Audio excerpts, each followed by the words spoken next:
Would you like some hints and tips on the new Marvels Avengers game? I'm really enjoying playing through the campaign at the moment, but as I've been going, I've amassed a few little hints and things that'll help you on your way and make things all slide a bit easier. So we'll have a little look at parrying, and we'll have a look at combat, we'll look at dodging, we'll have a look at all the resources, farming resources, where you can get them. We'll also see what the resources are and the best sources to get them, sources for resources. We'll also go on and have a look at some gear, and we'll see how that actually works. And we'll also talk about vendors and how the factions are upgraded for you to get nice new shiny stuff. Now, if you do enjoy the video, before we get going, a like would be incredibly welcome and marvellous, or a comment, or both. My last one has opened a positive nest of vipers about Marvel's Avengers, but all in all, it's been really positive. Right, let's get into this one. First of all, I wanted to go over parrying and dodging. These two things are really important. You need to start to use the character's defensive capabilities, because I know when I started, it's just like, combo, light attack, jump, heavy attack, light attack, and all that kind of thing. But the defensive capabilities really add up. So on the PlayStation, you've got R2, which is a parrying maneuver, so you can, smack people in the chops when they come and attack you, and you've got the circle, which is a dodge, so you can jump out of the way of their attacks. And you can see by the circle whether or not you can dodge and parry the attack. Basically, if it's a red circle, you can only dodge it, but if it's any of the other colours, which is yellow, white or blue, you'll be able to parry it also and give them a bit of a kick in. But if you try and parry a red one, you'll cop whatever thing they're giving you straight in the face. And the size of the circle diminishes, you can see it shrinking there when the attack is about to come. So if you click your parry or your dodge after the circle is diminished, you'll get the attack or you won't be able to dodge it. And also, you might find yourself on the low end of health. This is completely normal, it happens to me all the time, because this isn't really an easy game. It's got a great difficulty curve, you're just skirting the top of it. So my recommendation to you is, if you see your health really low, I just jump out of the melee, because you're going to have loads of people piling into you from lots of different directions. Don't be afraid to jump, leg, dodge, and go and find the health, in those green barrels you see spread around the place. Regroup, regroup, and then hammer back in with guns a-blazing, or huge fists. Next, we'll have a little look at resource farming, because you need the resources to boost and upgrade all of your gear, and you also need it to purchase different things. Now, my first tip I can give you is, whenever you enter a new arena, push up, it is on the PlayStation, up on the D-pad, but it's your tactical awareness, and you scan the whole area. Now, you'll see your objective as the white diamond, but you'll also see lots of question marks scattered around the place. These are worth targeting first, because you're going to do loads of farming, get the plow out, put some seeds down.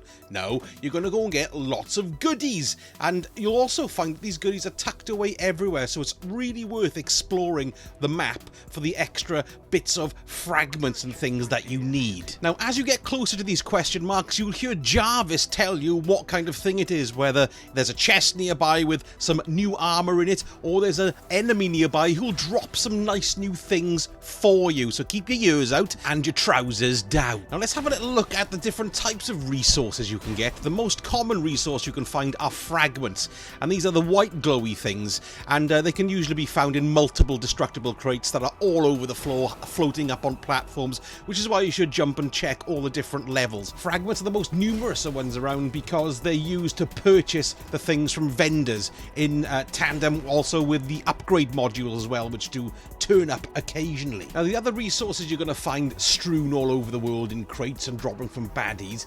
The first one you're going to look for are the nanites. You can see those there for upgrading your bands. That's on your lower arm. The catalyst, the second one, that's for upgrading your armlets or your upper arm. That's across all characters, it does that upper arm part. The nanotubes are for your chest piece, and the plasma is for your insignia. And as I say, these do drop from various sources when you're out kicking bottom, but don't forget to look up and around now and again, because you'll find single crates glued to the wall or glued to the ceiling, and they do hold the second tier of resources a lot more. You'll see it glowing purple or glowing blue or whatever, depending on what resource it's got inside its guts. Moving on to the more rare stuff, you've got Polycoron, which is for upgrading the exotic artifact. Now you can get those from rewards for bounties from factions, so that's the most common source for them, although they do drop after completing missions too. And then finally we got the Uru, which is for upgrading the minor artifacts, those smaller ones there. They get dropped from strong boxes and at the end of the drop zone type of missions. So the good thing is you know where to go to get a certain type of resource. Let's have a little chat about your gear and how that works. Now, initially from the beginning, higher power items may not always be the right choice on the face of it, because you've got the white items that you can kind of upgrade a little bit, but not very much. But you might find yourself having an uncommon, that's a green item, or a rare, that's a blue item, that you can increase the power of through using the resources. And you'll be able to see how many levels you can increase it by. So for example, if you've got a piece that's 10, which is a white piece, but then you've got a blue piece that's an 8, but you can increase it by 3, then of course you'll be able to increase that up to 11. But not only that, they all have their own individual perks and stat boosts. For example, you might find that it'll increase the power of heavy attacks, or critical attacks will trigger a stun effect, or evading will trigger a stun effect. There are loads of options, so read the armor pieces before you decide to bin them. And don't forget to read the even smaller print too. Here's an example of one of my massive cock-ups. I've been playing Iron Man, and I've read that if you hit your target with PIM particles, which are attached to the PIM sort of industry gear, then you make them shrink. I thought, this is hilarious, I can't wait for it to happen. I've got to have a go of it. So I equipped the piece and I upgraded it, and I've been using repulsor attacks because I just love the way the long range attacks work on the nearest enemies. You don't really have to target too much. Triangle, triangle, triangle. Well, anyway, after loads of scraps, I didn't see one shrinking little git. No tiny little scarpering git anywhere. I was really annoyed, but then I looked at the gear closely and it actually told me where I was going wrong, because I have to use laser attacks. So that'll teach me to read things and ignore them, I suppose, without it going into my brain. I've got to spend all my skill points now on laser attacks instead of repulsor attacks. What a bum. Mind you, I quite like the lasers, they're very cool. Another handy thing you can do is compare the gear that you're wearing with the gear that you've got in your inventory. So hover over the one in your inventory and press R2 on the PlayStation, or whatever your shortcut is, and you'll see each piece side by side, which is very, very handy. And there's also a shortcut to equip all your higher power gear instantly. It'll put everything with the highest power in the slots. This might be handy in a pinch, but it's probably not very good if you're building a very careful build using certain particle attacks and critical attacks. You know exactly what you're doing, so just bear in mind that's an emergency measure. Another really handy thing has it. Well, it's a nice little graphical touch. If you look down the side of each slot, you can see a tiny coloured square. So that'll show you how many free slots you've got with gear, how many you have of a certain rarity, whether it be, blue for common, white for rubbish, green for uncommon, and what's the other one? Yellow for ridiculously massively brilliant. It's worth looking at the vendors too, because they're a very important resource for gear. Now, there's loads of juicy loot that you can get, and you can see it's all on display, but you can see some of them are locked. Now, they're locked because you need to up the level of your faction, and you can do this by getting the bounties or requisitions that you can see here from the faction coordinator. They'll pop up all throughout the game in the various locations that you'll uncover. Spoiler free, I'm not telling you anything more than that. So they will give you resources as a reward, but they'll also give you faction percentage points or XP points. The other source of really big faction XP points are these villain sectors that you can see here.